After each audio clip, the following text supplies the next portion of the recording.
Entonces, si te parece bien, compartimos la entrevista con Leonardo Glikin, abogado consultor en planificación patrimonial y sucesoria. Lo primero que tendríamos que pensar es, por un lado la empresa y por el otro lado la familia, porque cuando hablamos de sucesión estamos hablando de la continuidad en la empresa, pero también de qué va a pasar con el patrimonio en relación a la familia. Y la planificación sucesoria implica tomar los asuntos del presente teniendo en cuenta la posibilidad del retiro y la certeza de la muerte, de nuestra condición de mortales. Entonces, lo primero a pensar es si realmente hay una empresa y por lo tanto hay un patrimonio que pueda ser para todos los miembros de la familia del productor.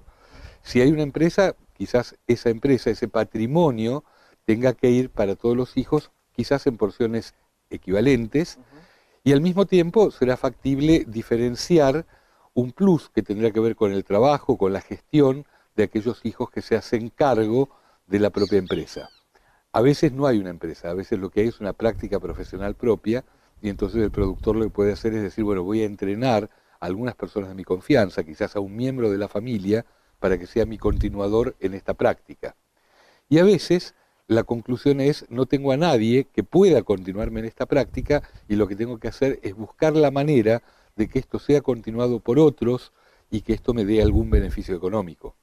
La planificación de la sucesión en una empresa es un proceso porque requiere primero tener en claro hacia dónde vamos, en segundo lugar preparar la empresa de la mejor manera posible para que aquello que vamos a entregar esté en las mejores condiciones y luego preparar a las personas que se van a hacer cargo.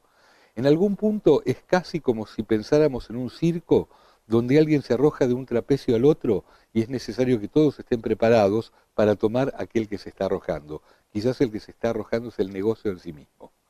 Entonces el negocio tiene que estar preparado y las personas, tanto el que se retira como el que llega, tienen que estar preparados para esa situación y eso es un proceso que lleva tiempo. Y sin duda que más allá de la necesidad de alguna consultoría al respecto para poder hacer el procedimiento, ¿existen, como hablás vos, procedimientos, mecanismos o normas de actuación como para poder planificar esto con tiempo y de forma ordenada? Sí, normalmente se trata de un tema a medida de la realidad de cada empresa y de cada familia.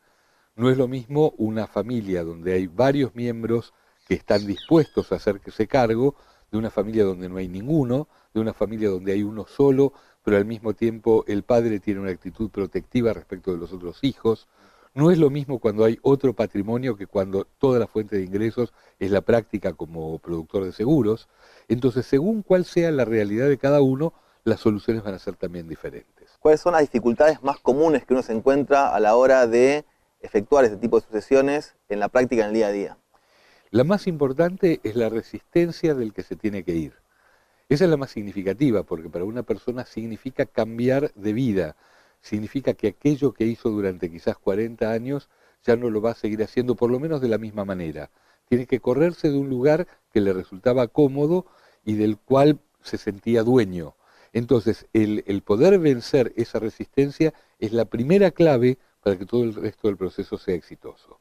Como la resistencia es muy fuerte, a veces se ven los problemas en otros lados. Es decir, en lugar de admitir que hay una resistencia, la cuestión es, no me puedo retirar porque mis hijos no son capaces, o no me puedo retirar porque este es un momento muy complejo. Desde la mirada de quien está resistiendo, ningún momento es bueno para hacerlo. Ese es el problema principal. Cuando logramos removerlo, el proceso es un proceso que con una buena técnica se puede llevar adelante sin dificultades. Cambiando un poquito el tema, o el enfoque, mejor dicho, saliendo un poco de lo que es el productor como protagonista en una posible sucesión, viéndolo como una oportunidad de negocios, sin duda que también este tipo de procedimientos genera algún tipo de oportunidad en lo que son coberturas necesarias para hacer frente a estos riesgos que suponen un cambio en lo que es el paquete accionario o en la sucesión de una empresa. ¿Dónde están los focos de oportunidades de negocio que vos observás en base a tu experiencia para un productor? Digamos que el más importante es el Buy and Sell Agreement o acuerdo de continuidad empresaria, en virtud del cual fallecido uno de los socios, la familia del socio fallecido recibe una cantidad de dinero normalmente proveniente de un seguro de vida, o por lo menos el anticipo proveniente de un seguro de vida, y los socios sobrevivientes se quedan con la empresa. Entonces, de esa forma se evita, por un lado, el riesgo de la descapitalización de la empresa, por otro lado, el riesgo de conflicto entre la familia del socio fallecido y el socio que sigue en la empresa, y eso le da una mayor seguridad a cada uno de los socios respecto de su inversión. Por supuesto, a veces el monto de la cobertura es alta, como dijo una vez un cliente, si tengo que pagar esa plata, prefiero no morirme nunca, dijo. Entonces, de lo que se trata es de poder adaptar el producto a lo que realmente el empresario puede pagar. A veces el riesgo que yo observo es ir por tanto, decir, bueno, le voy a dar un producto que usted no va a tener que pagar un centavo en caso de que su socio fallezca, que finalmente el empresario termina no tomándolo. Este producto también es interesante en las empresas de familia porque en muchos casos en las empresas de familia se elabora lo que se llama el protocolo empresario familiar y en ese momento la familia toma conciencia de que, por ejemplo, no tiene interés en que participen los parientes políticos. Entonces, cuando se transfieren acciones a los hijos, automáticamente es posible celebrar un acuerdo de continuidad empresaria o buy and sell agreement para que en caso de una contingencia que afecte a los hijos, las acciones vuelvan a los fundadores o se repartan entre los hermanos y no signifiquen la llegada de parientes políticos a la empresa. A partir de aquí hay otros productos que también son muy interesantes, como por ejemplo el seguro de hombre clave.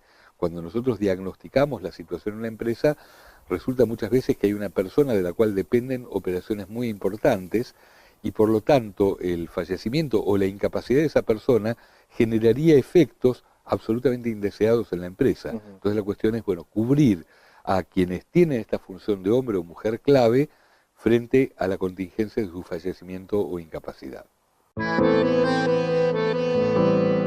Lo que nosotros hemos visto a lo largo de este año como un efecto quizás sorprendente es que el empresario tiene más tiempo que en años anteriores, está paradójicamente con una agenda más libre y por lo tanto puede recurrir a nosotros con más tranquilidad. La conclusión a la que llegamos es que estaba tan ocupado haciendo los negocios del día a día que no podía pensar de alguna manera en el futuro. Estamos viendo que el empresario pyme ha madurado mucho y quizás hoy puede abstraerse del cortísimo plazo del evento de hoy y de mañana y puede pensar en la proyección de su empresa a 1, 2 o 5 años y entonces frente a los problemas que hoy no tienen solución puede utilizar el gran principio de los ingleses que es si un problema no tiene solución, cambiemos de tema. Entonces nuestra percepción es que hay sectores que están realmente muy afectados por sea la recesión, sea la fuerte inflación, sea las restricciones para importar, y que por lo tanto están pensando en cómo superar esas restricciones, y hay otros sectores que, aunque se ven un poco afectados, tienen muy claro que el futuro es un futuro promisorio y están trabajando para ese futuro. Independientemente de la coyuntura. Independientemente de la coyuntura. Yo siempre pienso en el ejemplo de los clavadistas mexicanos, esos de Acapulco, ¿no? Que cuando se tiran al mar, en realidad es cuando lo que ven abajo es arena y piedras. Porque si se tiraran cuando ven mar, al llegar se matarían contra las piedras. Entonces a veces el momento en el cual tenemos que tomar las decisiones para futuro es cuando nos parece que el panorama es un panorama escarpado. Y la última, más allá de aspectos que estamos viendo de cambios en lo que es la visión del empresario pyme, pensando más a futuro, quería consultarte cómo ves que ellos están viendo el corto plazo, este 2014 al que le queda 5 o 6 meses, y un 2015 con una elección presidencial que en muchos casos también cambia lo que es el clima de negocios. ¿Cómo lo ves en la problemática del negocio el día a día, esta expectativa de incertidumbre social, política y económica? Sí, efectivamente lo que observo es que hay una gran incertidumbre. Nosotros tratamos de concentrarnos en nuestra temática, o sea, en general no hablamos de política o de economía en temas que no nos resultan manejables, porque para el empresario implica perder un tiempo valioso en resolver sus propios problemas. Creo que el gran desafío está en que cada cual se concentre en sus propias temáticas, por supuesto, sin olvidar el contexto, pero sin pensar que el contexto es más importante que su propia realidad.